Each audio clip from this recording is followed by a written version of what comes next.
with the permission of the chair, Mark Taguba.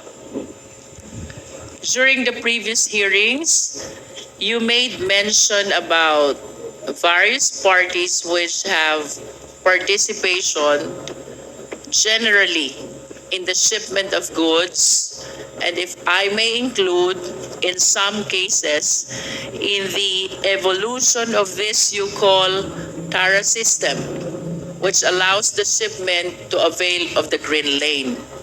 Some of the parties which you mentioned includes the shipper, the consignee, the custom broker, and even a commuter.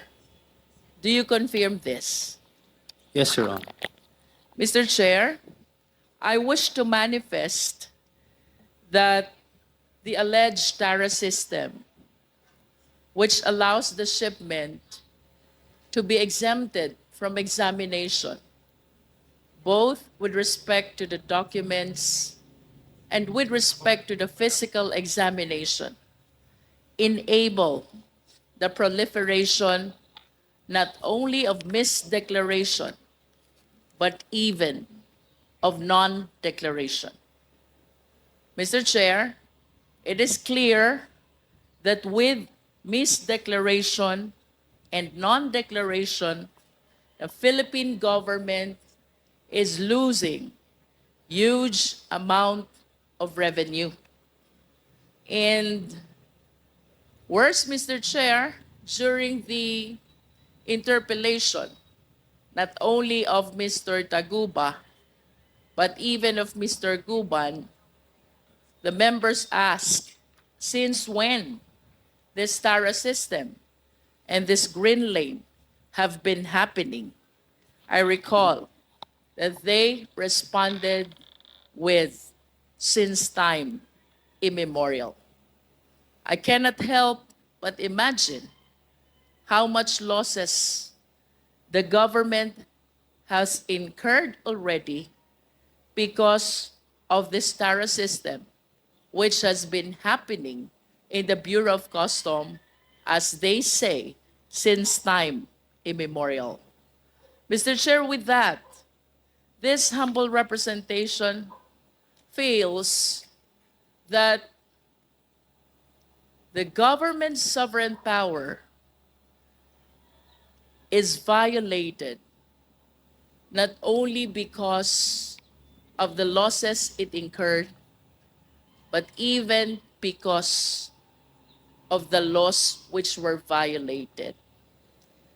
By analogy, Mr. Chair, this is synonymous to double jeopardy. Nalugi na ang gobyerno, winalang bahala pa ang batas ng Pilipinas. This is very alarming, Mr. Chair. And this prompts this representation to go back to the basic, to the fundamental system of the Bureau of Customs. Balikan ko po yung first question ko. You have the means to know kung sinong importer, whether he's an individual or a corporation, considering the documents that you are requiring during the importer's accreditation process. Verifying the documents in the office, I think the customs has the means to do Yes. that. Yes. But going actually to check on the offices, that is where the customs lack the capability to personally verify some 12,000 offices nationwide.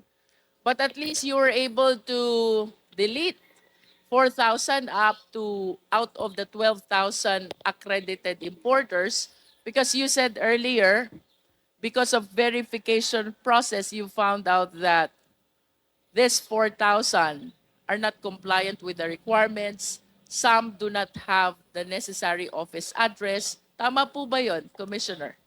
Yes, ma'am. Either kulang ang requirements or nagkaroon ng previous violation. Still to the BOC. Yes, Your Honor. And of the 4,000, Commissioner Faeldon, are you aware of this shipment number MCLU 61881? Uh, I'd like to request Your Honor to please refresh my memory. I cannot remember that now. MCLU 600-1881 pertains to the 6.4 billion smuggling of shabu, equivalent to 604 kilos of shabu, in which case Mark Taguba was convicted for smuggling of shabu by the regional trial court. That is MCLU 600-1881. Kanina po, Commissioner, you said, you admitted with the documents which are being required during importer's accreditation, walang kayang itagong information ang importer sa inyo. Now, the question is, sino po ang importer nitong 6.4 billion na shabu? Hindi ko na po matandaan, ma'am, kung sino po yung importer niyan. That importation has been a subject of a long court litigation. I understand, Commissioner, but this is an incident which really shook the BOC, especially during your term. Tama po ba yon?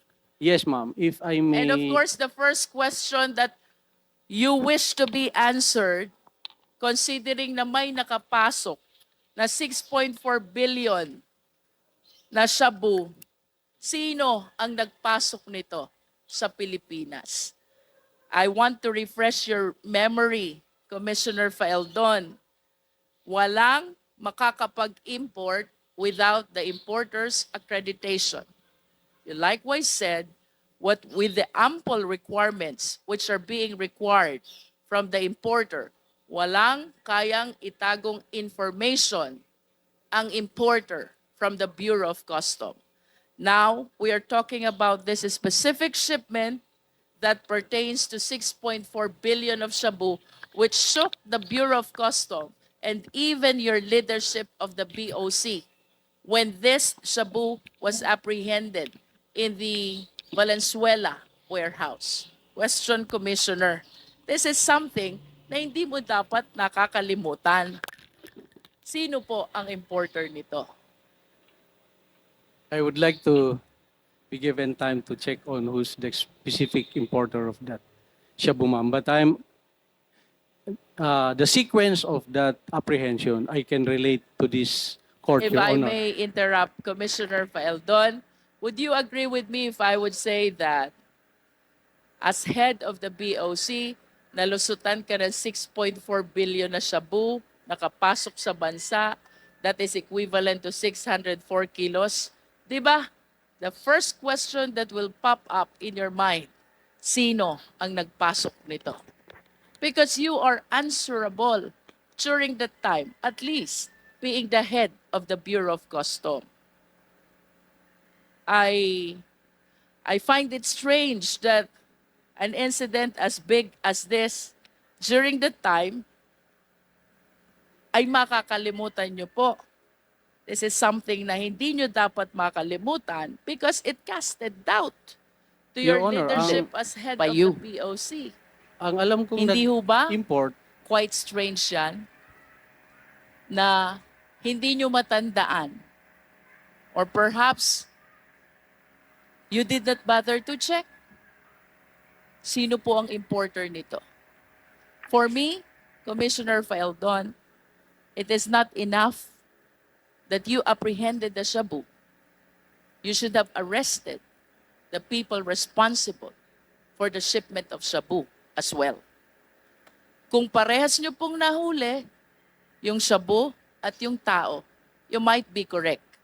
Hindi po kayo nalusutan. Pero nahuli nyo yung shabu, hindi nyo nahuli yung tao, I hope, with all due respect, you will understand why I use the terminology na lusutan ang BOC.